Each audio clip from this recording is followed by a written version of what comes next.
Pacific Islands Development Forum and the University of... Ladies and gentlemen, as you are aware, the ISRI 20 on 13th to 16th of August this month. Climate change, ladies and gentlemen, is largely we mitigate through the use of renewable energy and energy efficiency and management. Ladies and gentlemen, developments in this science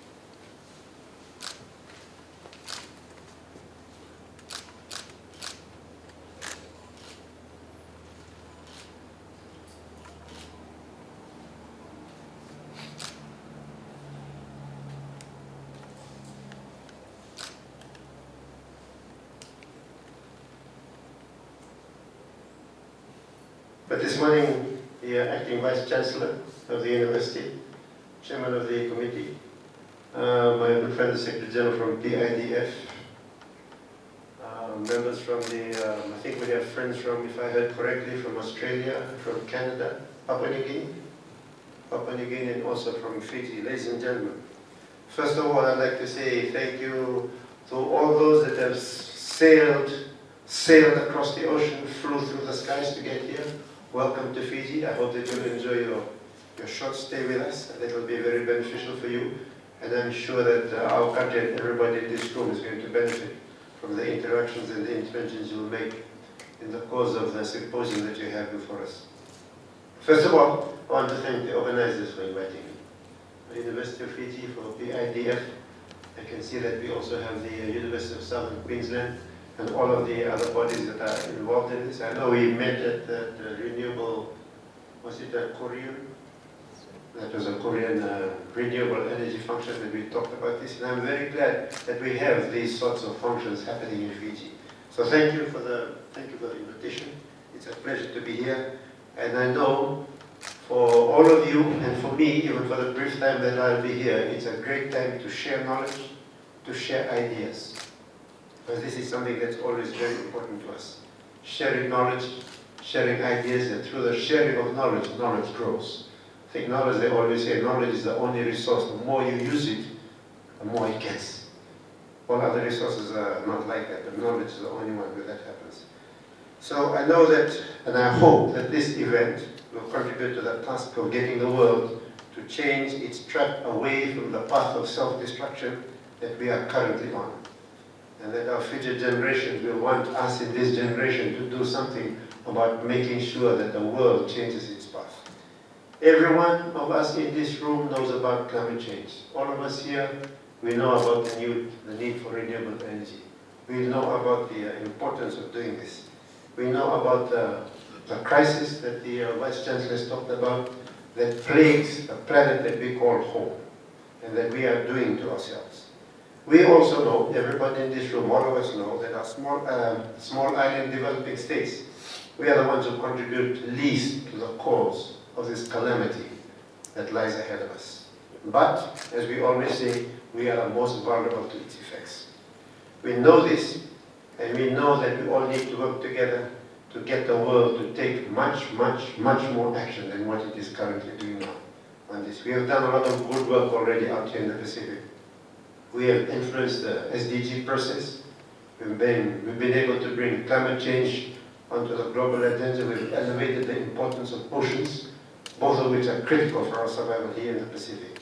And through leadership and our participation with our fellow Pacific Island countries in COP23 and the various different COPs, we have shown the world that even as small island developing states, we can move the international dialogue forward to address the issue of climate change.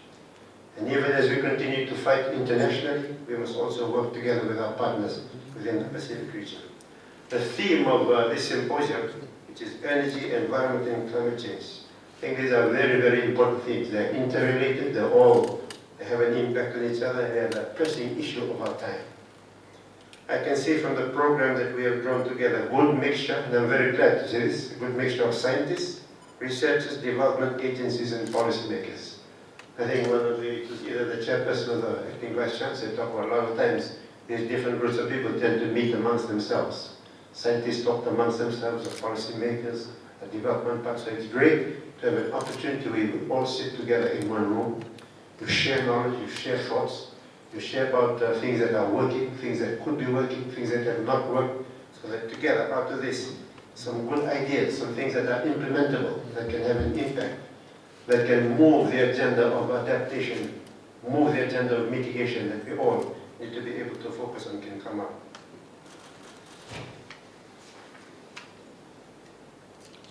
I've been told that the symposium will be looking into areas such as renewable energy, climate change, mitigation, adaptation, energy efficiency, modeling and forecasting in energy and environment, amongst others. Last week, as I've already been mentioned, our Pacific leaders have been meeting in Tuvalu. And the focus has been on the kinds of things that you will be discussing here. And in particular, on climate change and on mitigation in particular. Our Prime Minister has made it very clear in that meeting that for us in the Pacific, our target is to ensure that global temperature rise must be limited to 1.5 degrees and no more. 1.5 degrees and no more. Why? Because for us it is a matter of life and death. It's a matter of survival. Maybe here in Fiji we can climb the mountain, but some of our brothers and sisters in the Pacific, they have no mountains to climb to escape from the effects of sea level rise. So for us, it's 1.5 degrees. The Pacific cannot afford anything more than that. We just cannot afford it. We in Fiji and the Pacific have always appreciated our friends who have helped us in the past. Our great friends and brothers and sisters who have been donating and giving us a lot of help in the past, and they continue to do so. But it is unfortunate that some of them do not see fit to commit with us to this 1.5 degrees target that can save these Pacific Islands. They are not prepared to make that sacrifice. Over and above this need for greater mitigation targets, we must be prepared to be able to adapt to the changing world that climate change has brought about. The Fiji government is committed to sustainable development, and we have a number of ambitious targets and plans towards building a climate-resilient country. Fiji has a 5-year National Development Plan and also a 20-year National Development Plan. And we've also developed our National Determined Contributions Implementation Roadmap, which is part of our contribution to the climate change agenda. Our targets include achieving 100% electricity generation through renewable energy sources by the year 2036 and a 30% reduction of carbon dioxide emissions from the energy sector by the year 2030. These CO2 emission reductions should come from conversion, moving away from the current way in which we generate electricity to more focus on renewable energy, and also becoming more efficient in the way that we use the existing energy that we currently have. Achieving a 100% electricity generation from renewable energy is not a simple task, because, as you all know, sources for renewable energy are often intermittent. They require a lot of money, which small island nations to a large extent do not have. They require a lot of knowledge and research, and I think the kind of research that you in this room have been carrying out, and it's also dependent on appropriate technology. Nevertheless, a lot of work has been taking place to make the achievement of these targets a reality. There is in Fiji now a strong emphasis now on hydroelectricity, on solar, and we are continuing our work on biofuels. And I see from the program that there's quite a lot of discussions that will be taking place on those issues. And I'm confident that the target that we have set ourselves is achievable. It has to be achievable because it's about our survival, provided we get the necessary funding required. All Pacific Islands have a major challenge in switching from fossil fuel to renewables. On average, the Pacific region generates an average of 16.7% of electricity from renewables. That's on average across the Pacific. Fiji is fortunate that it has rivers. We do have rivers in this country. And there are a lot of countries in the Pacific that have never seen or know what a river is. We are fortunate in Fiji that we have sources of hydropower. And EFL, or Energy Fiji Limited, has been able to produce between 50 to 60% of our electricity from renewable energy sources over the past few years. EFL, Energy Fiji Limited, and the Department of Energy in my ministry are working with development partners to develop renewable energy projects to achieve the National Development Plan targets that we have for renewable energy. This presents an opportunity to work with tertiary institutions in research and development in the renewable energy area, and I'm glad to hear of the developments that are taking place in the University of Fiji in this area. Our great challenge ahead, I believe, for my particular mission for the country as we move away from fossil fuel-based energy into 100% renewable energy, is to look to reduce greenhouse gas emissions in transportation in particular, whether it's maritime transportation, whether it's land transportation. And this is what we are beginning to focus on. The Pacific Island countries have set some targets for greenhouse gas emission reductions in shipping, and we intend to focus on this also in land transportation. And across the world, in my time that I've been in this ministry, I've learned that one of the challenges will be to bring electricity into the transportation sector. And if that electricity is based on renewable sources, then you bring renewable energy into transportation. And that has to be the medium-term and long-term target, even for small countries like Fiji. Bringing electricity, and in particular renewable energy-based electricity, into transportation is what we are working on. In Fiji, the mean surface air temperature over Fiji has increased by 0.8% in the past 60 years. The annual numbers of cool days and cool nights have decreased while the number of warm nights has increased. Observational record of sea level data and ocean surface temperature for the Fiji region are insufficient to determine for sure what the long-term conclusive trends are. However, available data on both sea levels and surface temperatures are consistent with the global patterns. Our oceans are now more acidic, and this has a huge implication on all the organisms that live in the sea and the coral reefs. Category 5 cyclones, which used to be a rare event in our region, now it seems that they have become an annual event, with one Category 5 cyclone affecting the region every year since 2014. Further changes are expected to occur long into the future due to the unprecedented level of carbon dioxide in the atmosphere. The surface air temperature in Fiji could increase by up to 4%, by 4 degrees Celsius by the end of this century. Could increase.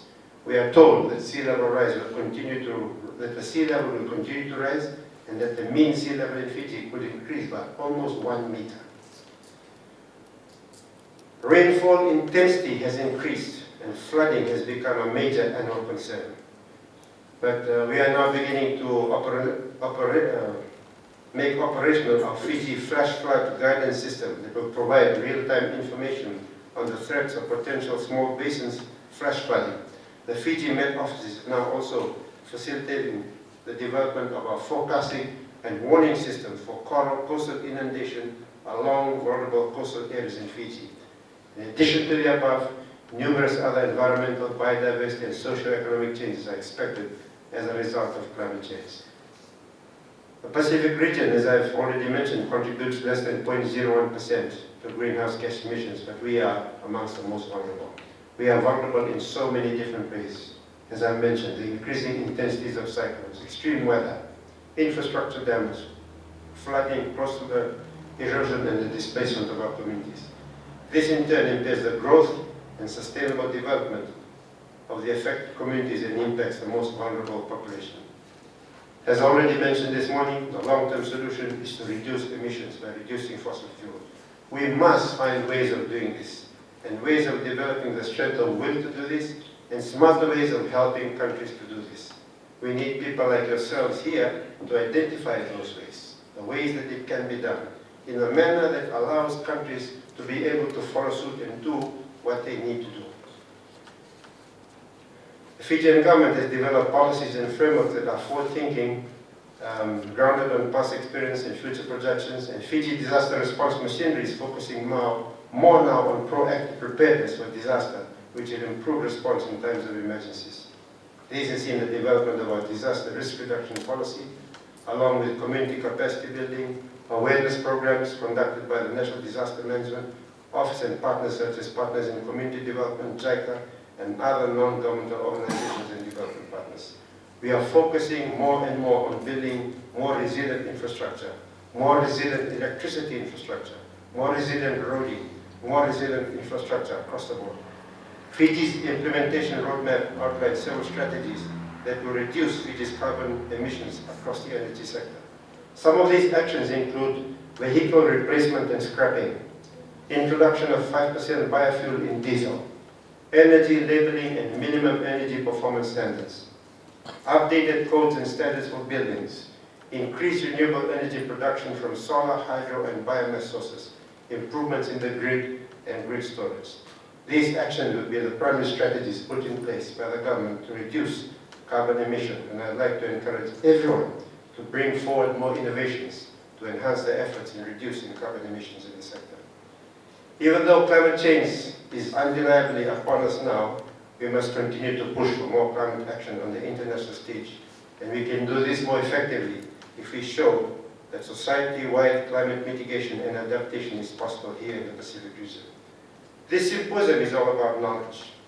Knowledge needs to be shared so that it grows and multiplies. Knowledge needs to lead to proactive approaches to reduce greenhouse gas emissions. It must lead to positive change. It must lead to proactive change in institutions and countries. It must lead to collaboration that has an impact on the area covered by the theme. It must lead to outputs that contribute to the ultimate outcomes and impact that this world needs. I hope and I trust that this symposium will do and contribute to that. With those few words, I wish the symposium every success. Thank you, and